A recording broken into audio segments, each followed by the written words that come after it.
Friends, तो आज हम इस टॉपिक पे वीडियो बनाने जा रहे हैं कि रेनबो कर्व्ड क्यों होता है। Why is rainbow curved. Okay, तो ऐसे आपके मन में ख्याल आता होगा जब भी आप रेनबो देखते होंगे कि ये स्ट्रेट ऐसे क्यों नहीं बन जाता है, ऐसे स्ट्रेट जैसा क्यों नहीं रेनबो बन रहा है, ये ऐसे ही कर्व जैसा ही क्यों इसका शेप बन रहा है, इसी टाइप का। तो आइए इसको एक्सप्लेन करते हैं। तो पूरी तरह से समझने के लिए इसको आपको जो फैक्ट्स याद रखने हैं वो मैं बता देता हूँ कि ह्यूमन आई रेड कलर के लिए मोस्ट सेंसिटिव होता है। मतलब आपको रेनबो दिख रहा होगा, उसमें सबसे ज़्यादा रेड कलर आपको सबसे ज़्यादा इंटेंस लग रहा होगा। ऐसे भी ट्रैफिक सिग्नल रेड कलर से दिया जाता है। रेड कलर का सिग्नल, डेंजर का सिग्नल क्यों दिया जाता है? क्योंकि ह्यूमन आई सबसे ज़्यादा सेंसिटिव होता है रेड कलर के लिए। तो ये फैक्ट आपको एक याद रखना है। तो अगर आप इस जगह पे हैं, यहाँ पे ये आप हैं और सनलाइट आपके पीछे होना चाहिए, पीछे रेनबो आपको तभी दिखेगा जब वाटर ड्रॉपलेट्स इधर हैं, वाटर ड्रॉपलेट्स इधर हैं स्काई में, और सनलाइट आपके बैक साइड से ऐसे पीछे की तरफ सन ऐसे है, इधर से लाइट आ रहा है, तो उस केस में आपको रेनबो दिखाई देता है, राइट। तो अगर सनलाइट सेंटर के आसपास आ रहा है, सेंटर के आसपास, तो वो तो यहाँ तक आप तक आ ही नहीं रहा है, अर्थ तक जब आएगा ही नहीं तो रेनबो बनेगा ही नहीं। और अगर आप यहाँ पे अर्थ को कंसीडर करें तो यहाँ आएगा भी, तो ये एंगल जो फॉर्म करेगा, ये एंगल बहुत कम डिग्री होगा सेंटर के आसपास आने वाला लाइन। तो रेनबो फॉर्मेशन के लिए इस ड्रॉपलेट के एंड की तरफ, थोड़ा ऊपर की तरफ रे आता है, और वो उस रे का क्या होता है, फर्स्ट सरफेस पे यहाँ पे रे रिफ्रैक्ट करेगा, क्योंकि एयर से वाटर की तरफ जा रहा है, यहाँ वाटर ड्रॉप है, तो रिफ्रैक्ट करते समय वो बेंड कर जाता है light towards normal denser medium में आने पे, तो ये ऐसे बेंड कर जाएगा। और यहाँ पे लाइट का इंटरनल रिफ्लेक्शन होता है, टोटल इंटरनल रिफ्लेक्शन नहीं होता है। बहुत सारे बुक में लिखा हुआ रहता है कि रेनबो फॉर्मेशन का कॉज एक तो रिफ्रैक्शन ऑफ लाइट है, एक मीडियम से दूसरे मीडियम में जा रहा है, और दूसरा फेनोमेना है टोटल इंटरनल रिफ्लेक्शन। लेकिन ये रॉन्ग है, टोटल इंटरनल रिफ्लेक्शन नहीं। रेनबो फॉर्मेशन किसके कारण हो रहा है? रिफ्रैक्शन के कारण हो रहा है। यहाँ पे इस सरफेस पे रिफ्रैक्शन हो रहा है क्योंकि एयर से और वाटर में लाइट ट्रेवल कर रहा है, एयर से वाटर। और दूसरा फेनोमेना इसमें जो इन्वॉल्व है वो ओनली इंटरनल रिफ्लेक्शन बोल रहा है। पूरा का पूरा लाइट यहाँ पे रिफ्लेक्ट नहीं हो रहा है, टोटल इंटरनल रिफ्लेक्शन नहीं हो रहा है। कुछ पार्ट ऑफ लाइट इधर रिफ्लेक्ट कर रहा है पूरा, और जितना भी लाइट आया है उसका कुछ पार्ट आगे ट्रांसमिट भी कर जा रहा है, राइट। तो यहाँ पे टोटल इंटरनल रिफ्लेक्शन नहीं लिखकर ओनली इंटरनल रिफ्लेक्शन लिखेंगे कॉज में। तो रेनबो फॉर्मेशन का क्या क्या फेनोमेना इन्वॉल्व है रेनबो फॉर्मेशन में? तो एक रिफ्रैक्शन और दूसरा इंटरनल रिफ्लेक्शन। तो सेंटर के पास आने वाला सनलाइट जब यहाँ पे रिफ्रैक्शन कर रहा है और यहाँ से इंटरनल रिफ्लेक्शन करने के बाद ये वापस जब हमारी आँखों पे यहाँ पे आ रहा है, ये आँखों में, तो ये कितने एंगल पे आ रहा है? इंसिडेंट लाइट हॉरिजॉन्टल मैंने माना है, तो ये लाइन हॉरिजॉन्टल से एंगल यहाँ पे 5-6 डिग्री बना रहा है, कम एंगल बना रहा है। फिर से मैं बता दे रहा हूँ आपको कौन सा लाइन हम एंगल बोल रहे हैं। ये हॉरिजॉन्टल लाइन आया, तो फाइनली जो रे हमारी आंखों पे आ रहा है यहाँ अर्थ पे, वहाँ भी एक हॉरिजॉन्टल लाइन ड्रॉ कीजिए, और ये एंगल देखिए, ये एंगल जितना है, ये डायरेक्शन हॉरिजॉन्टल डायरेक्शन से उतने ही एंगल पे बेंड हुआ है ये, क्योंकि यहाँ भी हम हॉरिजॉन्टल से एंगल ले रहे हैं और रेन भी हॉरिजॉन्टल ही आ रहा है। तो हॉरिजॉन्टल से कितना एंगल बेंड करके ये लाइट आया है, यही एंगल तो 5 डिग्री यहाँ पे लिखा हुआ है।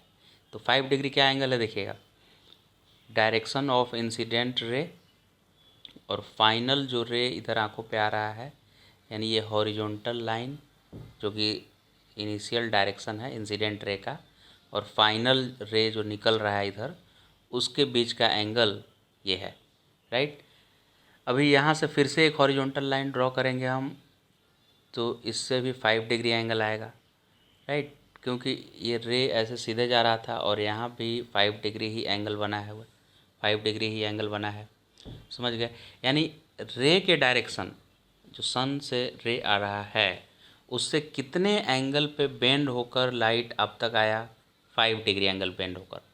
तो जब 42 डिग्री से 40 डिग्री के बीच ये बेंडिंग होता है, जैसे सनलाइट ऐसे आ रहा था, तो ये सनलाइट कितना फाइनली इमर्ज करते समय कितना बेंड करके इधर आए, तो ये एंगल जब 40 डिग्री से 42 डिग्री के बीच होता है, तब उसमें रेड लाइट का सबसे ज़्यादा इंटेंसिटी होता है।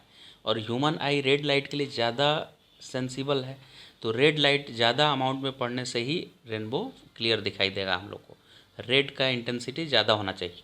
और रेड का इंटेंसिटी कब ज़्यादा होता है, जब ये आने वाला रे फाइनली इधर इमेज करते समय, इमर्ज करते समय फाइनली कितना डिग्री बेंड होता है, तो इनिशियल से ये ऐसे जा रहा था, तो ये बेंड होते समय यहाँ पे 42 डिग्री से 40 डिग्री के बीच होना चाहिए। उस समय उसमें रेड का अमाउंट ज़्यादा होता है, रेड कलर का। तो इसीलिए सनलाइट को यहाँ ड्रॉप के ऊपर एकदम एंड पे लिया हुआ है। और ये बेंड होकर जब फाइनली इधर आ रहा है, तो ये हॉरिजॉन्टल लाइन है, तो यहाँ भी एक हॉरिजॉन्टल लाइन ड्रॉ कर दीजिए। तो ये एंगल यहाँ भी हॉरिजॉन्टल हम ड्रॉ कर देते हैं। तो हॉरिजॉन्टल से ये एंगल होना चाहिए 42 डिग्री से लेकर और 40 डिग्री तक, तब उस समय रेनबो हम लोग को दिखेगा। क्लियर। तो अभी स्काई में एक ही ड्रॉप तो है नहीं, ये एक ड्रॉप है जिससे बेंड होकर यहाँ 40 से 42 डिग्री बेंडिंग के बाद जो लाइट आया है, उसके कॉरेस्पॉन्डिंग मुझे उसका दिखाई देगा रेनबो कलर, राइट। ज़्यादा कौन बेंड होता है, वायलेट ज़्यादा बेंड होता है, रेड कम बेंड होता है, ठीक, रिफ्रैक्शन होने टाइम। तो एक ही ड्रॉप तो नहीं है, एक और ड्रॉप होगा, और ड्रॉप होगा। स्काई में तो बहुत सारे ड्रॉप होंगे, तो उन सारे उन सब ड्रॉपलेट को हम कंसिडर करेंगे जो ये हॉरिजॉन्टल से, हमारे आई साइड के हॉरिजॉन्टल लेवल से 40 से 42 डिग्री पे होंगे। उन सारे ड्रॉपलेट को हम कंसिडर करेंगे, क्योंकि उनसे जो लाइट आ रहा होगा उसमें रेड का कंटेंट ज़्यादा होगा, और वही मुझे रेनबो के फॉर्म में दिखाई देगा, रेड से वायलेट के बीच। तो देखिए फाइनल स्टेप में हम लोग आ गए हैं। ये मेरा आई साइट है, ऐसे कोन का एक्सिस, ये कोन के ऊपर ऊपर नहीं है, कोन के अंदर, एकदम अंदर समझना है, इसके अंदर से निकला हुआ है, ये एक्सिस है, ठीक है। 3D में फिगर है, आप ऐसे समझिए, इसके कोन के अंदर से ये लाइन निकला हुआ है, एक्सिस है, यहाँ से एंटर करके इधर से निकला हुआ है। इधर आप देख रहे हैं कोन के एक्सिस की तरफ, तो उससे 42 डिग्री बनाने की वाला लाइन कैसे होगा, ऐसे सर्कल में होगा, राइट। 42 डिग्री बनाने वाला लाइन सर्कल में ही होगा, क्योंकि अगर आप यहाँ से देख रहे हैं इस पॉइंट से, तो 42 डिग्री इधर बनेगा, इधर बनेगा, इधर, इस साइड और कोन के दूसरे साइड में भी। तो ये एक प्लेन एंगल नहीं बनकर सॉलिड एंगल जैसा 3D में एंगल बनेगा ऐसे, राइट। जैसे आप अगर यहाँ से देख रहे हैं तो 42 डिग्री देखिए कहाँ कहाँ बनेगा, एक उधर 42 डिग्री बनेगा, इधर भी बनेगा, अंदर, ऊपर, ऐसे ऐसे, राइट। मतलब ये एक सर्कल में आपको दिखेगा, मतलब यहाँ वाला ड्रॉपलेट जो होगा उसका रेनबो आपको दिखेगा, उससे कलर दिखेगा 7, इस वाले का दिखेगा 7 कलर, इस वाले का दिखेगा। मतलब ये सब 40 डिग्री पे होंगे आपके आई साइड से। आप जिधर हॉरिजॉन्टल एक्सिस यहाँ इधर की तरफ देख रहे हैं, तो इससे 42 डिग्री बनाकर ये सब ड्रॉपलेट सर्कल में आएंगे। यहाँ वाला ड्रॉपलेट क्यों नहीं दिखाई देगा, क्योंकि वो 30 डिग्री 25 डिग्री पे आ जाएगा ये वाले लाइन से, एक्सिस से। तो बीच वाला ड्रॉपलेट से आपको नहीं दिखाई देगा, उससे निकलता हुआ कलर आपको एक्सिस से 42 डिग्री, 40 से 42 डिग्री के बीच जो आएगा वही दिखेगा। तो वो इस सर्कुलर आर्क पे ऐसे लाई कर रहा है, इस पे सर्कल पे। तो इसीलिए हमको वही सब वाटर ड्रॉपलेट से निकलता हुआ कलर दिखाई देता है सन का, जो एक सर्कल पे होता है।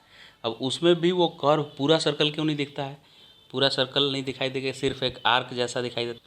वो इसलिए हो रहा है क्योंकि 42 डिग्री तो यहाँ भी बना है, यहाँ भी किधर से, हॉरिजॉन्टल से, इधर वाले लाइन से 42 डिग्री पूरा 3D में ऐसे बना होगा। लेकिन इसके नीचे भी वो गया होगा, राइट। लेकिन उसके नीचे का पार्ट आपको दिखाई नहीं दे रहा है, अर्थ के नीचे जो गया है आपको बस इतना सा पार्ट दिखाई देगा। लेकिन वो 42 डिग्री नीचे की तरफ भी रेनबो फॉर्म हुआ है, नीचे की तरफ भी अगर आप देख पाते तो उधर भी दिखाई देता। लेकिन आप अर्थ का आपका हॉराइजन जितना होगा वहीं तक आपको दिखाई देगा, उसके नीचे नहीं दिखाई देगा, इसीलिए आपको इतना ही पार्ट दिखाई देता है। लेकिन अगर स्पेस से आप देखें तो ये पूरा सर्कल जैसा फॉर्म होगा। तो मैं इसको ये एक्सिस लेकर इसको मैं लिख देता हूँ एक्सिस, और मैं बोला कि इससे 42 डिग्री एंगल बनाइए, तो आप इधर भी 42 बना सकते हैं, इधर नीचे की तरफ भी 42 बना सकते हैं 42 डिग्री, राइट। इधर भी 42 बना सकते हैं, पूरा 3D में ये है। तो एक सर्कल में 42 डिग्री बहुत सारा हो सकता है। तो इसीलिए इस सर्कल के ऊपर जितने वाटर ड्रॉपलेट आएंगे उनसे मुझे कलर पैटर्न दिखेगा निकलता हुआ। तो इसीलिए सर्कुलर जैसा रेनबो बनता है, और मुझे उसका सिर्फ पार्ट, उस सर्कल का कुछ पार्ट ही दिखता है, क्योंकि बाकी के पार्ट को हम नहीं देख पाते हैं, क्योंकि बाकी के पार्ट से पहले अर्थ का सरफेस आ जाता है। अब क्लियर हो गया। ऐसे ही कुछ नेचुरल फेनोमेना का एक्सप्लेनेशन आपको जानना है तो कमेंट बॉक्स में वो फेनोमेना लिखिए। अब मैं उस पर वीडियो बनाऊंगा और ट्राई करूंगा कि एकदम इजी और इफ़ेक्टिव वे में एक्सप्लेन कर सकूं। वीडियो पसंद आया हो तो शेयर कर दें अपने फ्रेंड्स के साथ, और चैनल को सब्सक्राइब कर दें ताकि ऐसे ही इंटरेस्टिंग वीडियो आप तक पहुंचते रहे।